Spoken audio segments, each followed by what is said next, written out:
waktu yang mulia ini, pada waktu yang istimewa ini, dan pada waktu bulan yang paling luar biasa setelah bulan Ramadan. Mudah-mudahan kita dijadikan hamba-hamba Allah yang senang berbagi, tidak sekedar berbagi hari ini, tapi terus berbagi jika kita ada uang atau harta lebih. Pertama-tama marilah kita panjatkan puji syukur kehadirat Allah Subhanahu wa taala yang telah memberikan kita banyak karunia-Nya, dan kita tidak akan bisa menghitung Allah, dan kita tidak akan bisa menjumlahkan nikmat Allah. Dari sekian banyak nikmat Allah, pasti kita tidak akan mampu menghitungnya. Coba perhatikan mata, Allah memberikan mata plus Allah memberikan gunanya, yaitu buat melihat. Jangan sampai kita diberikan mata ini digunakan untuk melihat yang tidak baik. Begitu juga telinga, kaki, tangan, segala macam itu nikmat dari Allah Subhanahu wa ta'ala. Salawat serta salam semoga terlimpah curahkan kepada baginda alam, suri tauladan kita. Daripada bangun tidur sampai tidur lagi, atau beraktivitas setiap hari sampai bangun sampai tidur lagi, itu adalah sosok suri tauladan kita. Siapa lagi? Nabi besar Muhammad sallallahu alaihi wasallam. Jadi yang patut kita contoh, yang patut kita teladani adalah Nabi Muhammad. Terus kita tahu dari siapa contohnya Nabi Muhammad? Ya pasti dari guru-guru kita atau dari ustadz-ustazah kita. Kenapa harus Nabi Muhammad yang dicontoh? Karena Nabi Muhammad hidupnya apik, bersih, mandiri, tidak ada sedikit pun kekurangannya. Bahkan sampai disampaikan keringatnya pun wangi. Kalau kita beda banget ya, kalau kita agak bau, bahkan bau banget. Makanya dari sekarang siapa yang harus kita contoh, yakni Nabi Muhammad sallallahu alaihi wasallam. Daripada guru kita, insya Allah akan mencontohkan. Yang saya hormati dan yang kita hormati kepala sekolah kita, Bu Haja Askom, mudah-mudahan Allah panjangkan umurnya, berkahkan hidupnya, sehatkan jasmani dan rohaninya, dan dimudahkan segala urusannya, baik urusan dunia dan urusan akhirat. Amin ya Allah ya Rabbal alamin. Dan juga para ibu-ibu guru, bapak guru yang mulia, yang luar biasa semangat untuk selalu mengajarkan anak didiknya, mudah-mudahan dapat pahala ganjaran dari Allah yang besar. Amin ya Allah ya Rabbal alamin. Dan diberikan keluarga yang sakinah mawaddah warahmah, berkah selamat dunia akhirat. Amin ya Allah ya Rabbal alamin. Begitu juga kepada bapak komite kita yang sangat luar biasa aktif, mudah-mudahan setiap langkah dan gerak-geriknya Allah beri kemudahan, dan Allah beri keberkahan, dan Allah beri keselamatan. Amin ya Allah ya Rabbal alamin. Dan begitu juga tidak lupa kepada Korlas yang sangat luar biasa aktif. Kita ucapkan terima kasih, mudah-mudahan Korlas dipanjangkan umurnya, diberkahkan hidupnya, dan selalu kompak dalam kebaikan. Amin ya Allah ya Rabbal alamin. Pada waktu yang istimewa ini, Bapak mungkin sedikit ingin menjelaskan daripada sabdanya Nabi. Adik-adik katanya tadi nggak mau ngobrol. Jangan ngobrol dulu bentar ya. Bentar, jangan ngobrol dulu. Ya minimal sampai 2 jam, 3 jam ya. Kebanyakan ya. Ya 30 sampai 40 menit lah insya Allah ya. Jadi di dalam hadis dijelaskan, ana wakafilul yatimi kahataini. Nabi Muhammad kalau bersabda itu tidak pernah bohong dan tidak pernah dusta, karena Nabi Muhammad kalau sudah bersabda itu dibimbing wahyu oleh Allah Subhanahu wa taala. Wa ma yantiqu anil hawa in huwa illa wahyu yuha. Dan tidak ada ucapan dari seorang nabi kecuali itu atas izin Allah, atas bimbingan Allah Subhanahu wa taala. Tadi Bapak nyebutin hadis tuh, ana waqafilul yatimi kahataini. Siapa yang mampu menolong anak yatim, berbagi kepada anak yatim, membina anak yatim, mendidik anak yatim, memberikan kemudahan ekonomi anak yatim, maka di surga seperti jari ini. Artinya kedudukan kita dekat dengan Nabi. Apalagi kalau kita berbagi hartanya besar, maka lebih besar lagi kedekatannya kita dengan Nabi Muhammad sallallahu alaihi wasallam. Ini luar biasa nih hadis nih, sangat simpel tapi maknanya dalam. Sangat simpel tapi maknanya dalam. Kalau emang pengen kita dengan Nabi itu pasti di surga. Kalau emang kita ingin dengan Nabi itu pasti di surga. Syaratnya satu ini dulu nih, kita mau berbagi sama anak yatim dan fakir miskin atau doa apa. Kalau sudah berbagi dengan orang seperti ini, maka kita hidupnya akan makmur, selamat dunia dan akhirat. Paham apa tidak? Paham nggak?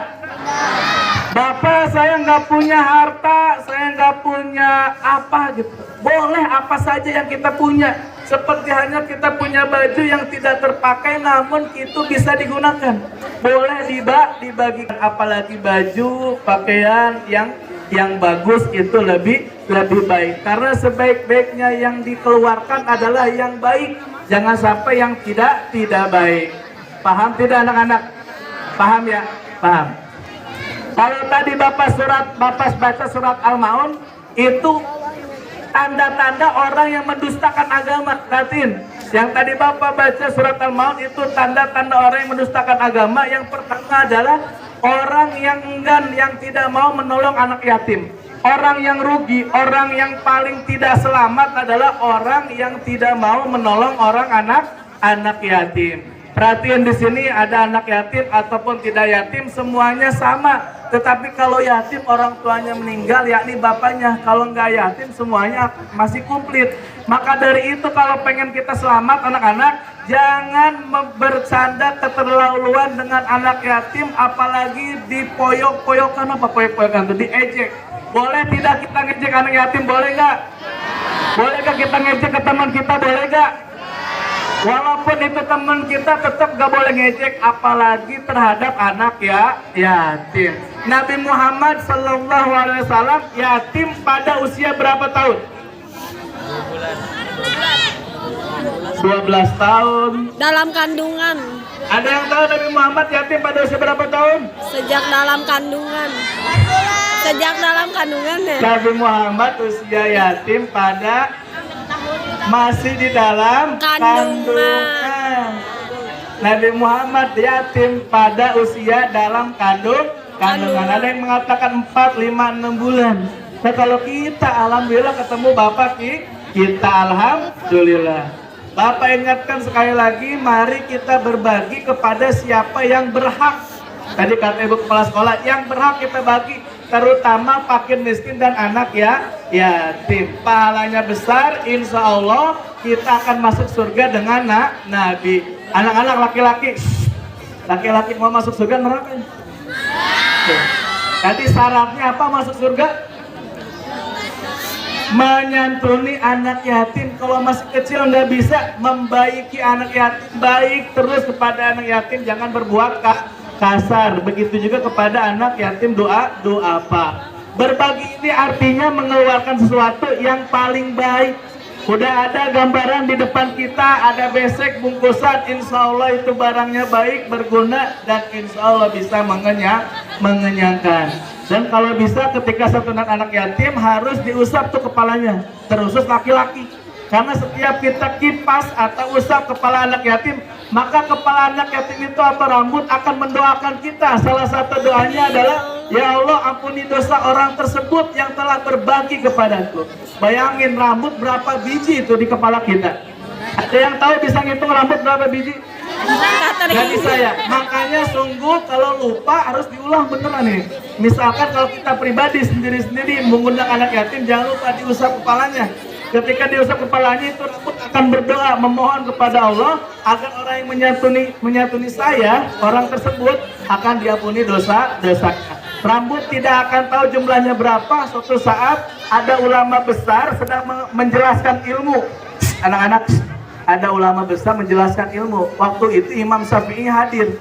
Ini ulama ini hebat, dahsyat dan jago, setiap pertanyaan dijawab. Setiap pertanyaan hukum sholat, hukum puasa, semua pertanyaan dijawab. Ternyata Imam Syafi'i berdiri, wahai saya mau nanya. Nanya apa engkau Syafi'i? Kata engkau tadi engkau bisa menjawab semua pertanyaan. Saya pengen tahu, pengen tanya satu aja. Emang apa? Wahai ada berapa jumlah rambut engkau? Ternyata saya itu nggak tahu. Kemudian saya tadi bertanya kepada Imam Syafi'i, wahai Imam Syafi'i, emang berapa jumlah rambut engkau? Apa jawabannya Imam Syafi'i? Kata Imam Syafi'i, rambut kita pasti genap. Nah, kalau mau dihitung pasti ganjil. Mau dihitung rambutnya, digundulin dulu berarti ya. Digundulin dulu baru dihitung. Tapi benar ini kata Imam Syafi'i, karena Allah maha ganjil. Allah, Tuhan kita siapa? Allah. Yang memberikan rezeki kepada kita siapa? Rizki yang kita miliki adalah ada haknya untuk orang lain. Ada hak untuk orang lain. Jangan sampai kita punya rizki dimakan untuk diri sendiri. Jangan sampai. Anak-anak dari sekarang benar tadi, berbagi hari ini tidak cukup hari ini. Besok-besok berbagi. Gimana kalau saya ulang tahun berbaginya bersedekah, bikin kue, tumpeng dan segala macam. Gak usah tiup lilin deh ya.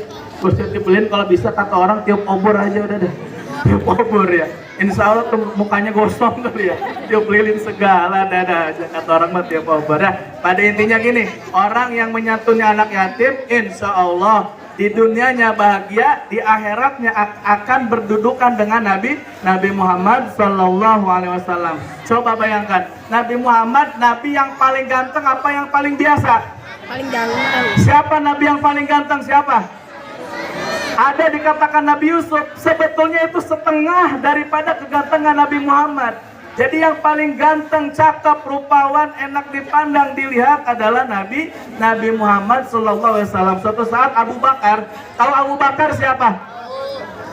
Abu Bakar suatu saat lagi lapar. Tahu lapar gak? Apa lapar? Belum diisi perutnya, belum makan Abu Bakar. Suatu saat Abu Bakar belum makan, keluar rumah nyari makanan, ketemu Rasulullah. Wah, Abu Bakar kok mau kemana? Mau jalan-jalan saja, saja karena gak enak ngomong sama Rasul, lapar mau makan. Ternyata ketika jalan dengan Rasul, Abu Bakar keliling Madinah atau keliling Mekah waktu itu, ternyata Abu Bakar lupa akan makan atau akan laparnya karena lagi dengan siapa? Dengan Nabi Muhammad, manusia yang mulia, yang indah, rupawan, lupa semuanya. Tuh, pengennya deket sama pasangan kita. Begitu juga sekarang anak-anak harus menyayangi anak ya yatim atau doa apa. Mungkin dari Bapak cukup sekian. Pada intinya kita berbagi bukan hanya pada waktu ini saja. Cuman emang bulan ini seabdul-abdulnya pembagian atau diberi kepada anak yatim. Kalau kita sebutnya ulang tahun apa ya? Lebaran anak yatim. Besok punya rezeki, kirim lagi anak yatim. Bahkan kalau zaman dulu mah ulama, kalau emang pengen ada keperluan hajat, pengen hajatnya dikabul, pengen pekerjaannya lancar, maka ngundang anak yatim. Jangan sampai, maksudnya gini, kalau mengundang anak yatim, kalau bisa kita yang jemput. Kalau emang kita punya kendaraan, kalau nggak punya emang harus diongkosin. Ketika dijemput anak yatim, kita kumpulin, kemudian minta doa sama anak yatim. Salah satu doa kita akan cepat dikabul. Paham apa tidak anak-anak? Siap berbagi sama anak yatim? Siap menyisihkan uang buat anak yatim? Siap membantu fakir miskin atau doa apa? Siap? Kira-kira pahalanya besar apa kecil? Pengen tahu pahala gimana? Pengen tahu gak pahala gimana bentuknya? Pengen tahu gak? Ya, kalau pengen tahu syaratnya cuma satu, yaitu mati dulu ya. Kalau sudah mati, insya Allah ketemu pahala di alam kubur. Mudah-mudahan apa yang kita lakukan hari ini, besok nanti amal-amal kita akan hadir di alam kubur kita, menolong kita, membantu kita agar dijauhkan dari siksa Allah Subhanahu wa Ta'ala. Cukup ya? Anak-anak cukup belum? Cukup ya. Sebelum diakhiri, mohon maaf atas kekurangan, kesalahan apa yang saya sampaikan, tapi mudah-mudahan bermanfaat. Dan kita berdoa dulu anak-anak, jangan ribut dulu ya. Kita akhiri pada waktu ini, Bapak akan berdoa bersama-sama kita semua. Mudah-mudahan doa kita dijawab oleh Allah Subhanahu wa Ta'ala, dan kita selalu hidup hati kita hidup, jiwa kita hidup untuk senang berbagi sama orang lain, untuk senang berbagi sama orang lain. Karena mohon maaf, perhatiin anak-anak, ada di zamannya sahabat dulu, inna imro'atan taqumu lailan wa tasumu naharon. Ada perempuan yang setiap harinya bangun malam. Kalau malam sholat apa namanya ya? Tahajud. Iya, ada perempuan tiap malam sholat tahajud. Bahkan dikatakan gak pernah alpa, gak pernah bolos malam tahajud. Terus kalau pagi siang hari puasa seterusnya. Hampir puasa setiap hari, sebagaimana Nabi Daud puasa terus tuh.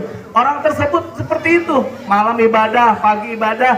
Cuman lupa ke tetangga yang miskin gak diperhatikan, ke duafa, ke anak yatim gak diperhatikan. Sahabat bertanya sama Rasul, wahai Rasul, ini orang bagaimana? Kata Rasul, innaha min ahlin nar, sesungguhnya orang tadi adalah ahli neraka. Bayangin tuh, ahli ibadah, puasa setiap hari, tapi dimasukin ke neraka. Karena kenapa? Karena ibadahnya buat dirinya sendiri, gak mau berbagi. Kita itu ada hablum minallah dan hablum minannas. Beribadah kepada Allah dengan sebaik mungkin dan juga berbagi kepada sesama. Paham apa tidak?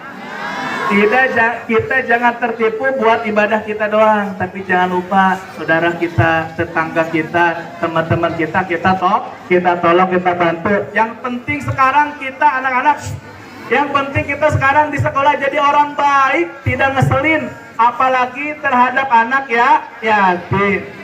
Bapak pengen tahu yatim itu artinya apa? Ya, yatim itu ada dua. Man mata abuhu walam yablugh. Yang pertama adalah bapaknya meninggal dan dia dalam keadaan belum balik, itu namanya yatim. Kalau sudah balik maka nggak disebut yatim. Cuman ada pendapat di zaman sekarang, boleh yang sudah balik disebut yatim asalkan belum punya pekerjaan. Seperti kalau anak SMA mah kalau yatim udah nggak termasuk. Kalau SMP masih lumayan lah ya. Jadi yatim itu ketika bapaknya meninggal dan anaknya belum balik. Kalau sudah balik gak disebut yatim. Cuman kalau mau berbagi tidak apa-apa. Paham apa tidak? Paham apa tidak? Anak perempuan paham apa tidak? Paham, insya Allah semuanya paham. Mari kita tutup doa dulu. Anak-anak tolong jangan ngobrol. Mari kita doa Al-Fatihah dulu. Guru-guru kita, mudah-mudahan guru-guru kita sehat walafiat, berkah hidupnya, lancar rezekinya, dan mau berbagi kepada sesama, khususnya duafa dan yatim. Begitu juga wali murid, korlas, komite, semuanya disehat walafiatkan jasmaninya dan diberkahkan rezekinya, dan juga mampu untuk senantiasa berbagi untuk kita semua. Al-Fatihah. A'udzubillahi minasyaitonirrajim. Bismillahirrahmanirrahim. Alhamdulillahi Rabbil Alamin. Ar-Rahmanir-Rahim. Maliki yaumiddin. Iyyaka na'budu wa iyyaka nasta'in. Ihdinas siratal mustaqim. Siratal ladzina an'amta 'alaihim ghairil maghdubi 'alaihim waladdallin. Al-Fatihah lagi buat anak-anak didik kita SDN Kebon Pedes 3 khususnya, dan semua SDN, semua orang yang lagi menuntut ilmu. Mudah-mudahan di masa depan nanti dijadikan anak-anak yang soleh ya, sukses dunia dan akhirat, bahagia dunia dan akhirat. Amin. Al-Fatihah. A'udzubillahi minasyaitonirrajim. Bismillahirrahmanirrahim. Alhamdulillahi Rabbil Alamin. Ar-Rahmanir-Rahim. Maliki yaumiddin. Iyyaka na'budu wa iyyaka nasta'in. Ihdinas siratal mustaqim. Siratal ladzina an'amta 'alaihim ghairil maghdubi 'alaihim waladdallin. Agar cepat dikabul doa kita, mari kita salawat tibil qulub dulu ya. Allahumma sholli ala sayyidina Muhammadin tibil qulubi wa dawaiha wa afiyatin abadani wa sifaya wa nuril absari wa diyaiha wa ala alihi wa sahbihi wa sallim. Sekali lagi. Allahumma sholli ala sayyidina Muhammadin tibil qulubi wa dawaiha wa afiyatil abdani wa sifaya wa nuril absari wa diyaiha wa ala alihi wa sahbihi wa sallim. Adik-adik, Pernah doa nggak? Serius? Doanya gimana? Doanya gimana? Doanya pengen jajan ya Allah gitu. Jangan ya. Doanya yang benar. Doanya Bapak kasih tahu ilmu nih buat kita semua. Doa yang paling pertama yang harus kita gapai sekarang pengen ke Mekah. Karena rukun Islam itu ada 5. Yang terakhir apa? Pergi ke Mekah. Jadi jangan sampai kita tidak doa. Minimal doa ada atau niat. Ya Allah, rukun Islam belum nih semuanya ya Allah. Mudah-mudahan rukun Islam kelima Engkau kabulkan ya Allah. Jangan sampai doanya yang lain dulu ya. Yang pertama, kita rukun Islam harus tuntas nih. Syahadat, udah, sholat, puasa tiap hari lah itu ya. Yang terakhir adalah doa minta pergi ke Mekah. Amin ya Allah ya Rabbal Alamin. Tolong diaminkan saja, jangan berisik ya. Diaminkan semuanya, tangannya diangkat semuanya anak-anak. Allahumma shalli wa sallim ala sayyidina Muhammadin fil awwalin wal akhirin wa sallim wa radhiyallahu tabaraka wa ta'ala kulli sahabati Rasulillah ajmain. A'udzu billahi minasyaitonir rajim. Bismillahirrahmanirrahim. Alhamdulillahi rabbil alamin hamdan syakirin hamdan na'imin hamdan yuafi ni'amaka fi mazidah ya rabbana lakal hamdu kama yanbaghi wajhikal karim wa ajmi sultanik. Allahumma shalli ala sayyidina Muhammad wa ala sayyidina Muhammad. Allahumma shalli ala sayyidina Muhammadinil fatih lima ughliq wal khatim lima sabaq nasiril haqqi bil haqqi wal hadi ila siratikal mustaqim wa ala alihi haqqa qadrihi wa miqdarihil azim. Allahumma shalli ala sayyidina Muhammadin salatan tunjina biha min jamil ahwali wal afat wa taqdilana biha jami'al hajat wa tutahhiruna biha min jami'is sayiat wa tarfa'una biha innaka ala darajat wa tuballighuna biha ghayat min jamil khairati fil hayati wa ba'dal mamat. Allahumma ighfir lana wa liwalidina warhamhum kama rabbawna shighara wa li jami'il muslimina wal muslimat wal mu'minina wal mu'minat al hayyi minhum wal amat. Allahumma rizqna ziyaratan baitikal haram. Allahumma rizqna ziyaratan baitikal haram. Allahumma rizqna ziyaratan baitikal haram innaka anta ala kulli syai'in qadir. Rabbana atina fid dunya hasanah wa fil akhirati hasanah wa qina adzabannar wa adkhilnal jannata ma'al abrari aziz ya ghafur ya rabbal alamin. Wa sallallahu ala sayidina Muhammadin nabiyil ummi wa ala alihi wa sahbihi wa barik wasallam.